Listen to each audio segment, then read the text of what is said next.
Aytsa kiyik çıkarmanı jalan bizim Kırgızstandın geleceği gen jaşlarыбызга arnaylı. Жалынdat деген çıkarma olsun. Toygut bolsun daha bir jolu.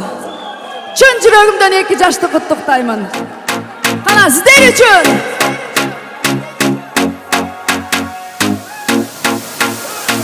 Kız jigitler kızıl çok, biri şair biri şok. Canlı olsun yolun çok çok çok çok çok.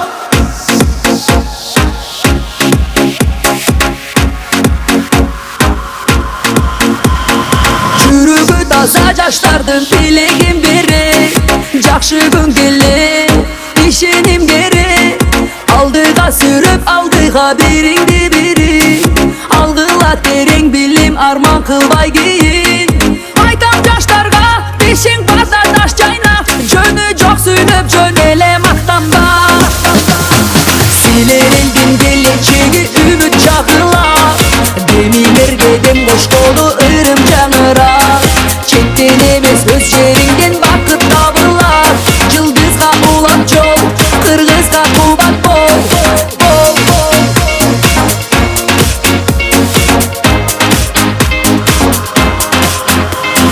Чырпыктан чынар болгула, чындыктан тайбай, элиңди чамбай, уятка калбай. Чырыгып ушул заманда эң башкы максат, ыйманды калгын сактап, ырдайлы биз мактап. Бийик бол жаштар, ыдырап эл бөлүнбөй, ынтымак болсун ырыскы төгүлбөй. Силер элдин келечеги үмүт чагыла, демилерге дем кошкону ырым жаңыра. Чектен эмес өз жериңден бакыт табылар, жылдызга улап жол, кыргызга кубат бол.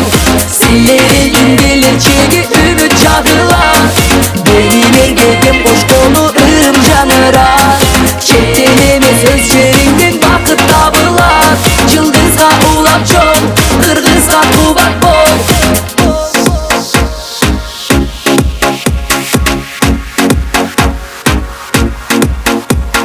Kız jigitler kızıl çok, birin şair birin şok. Жалпы болsun yolun çok çok çok çok çok. Айтам жаштарга бешиң барда таш жайна, жөнү жок сүйлөп жөн эле мактанба.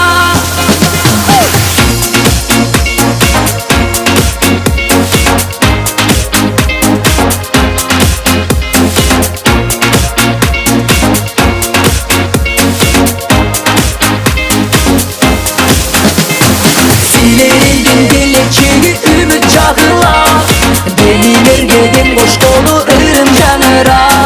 Чектен эмес өз жериңден бакыт табылар, жылдызга улап жол, кыргызга кубат бол. Силер элдин келечеги үмүт чагыла, демилерге дем кошкону ырым жаңыра. Чектен эмес өз жериңден бакыт табылар, жылдызга улап жол, кыргызга кубат бол. Çok rahmat. Çok rahmat. Var mı?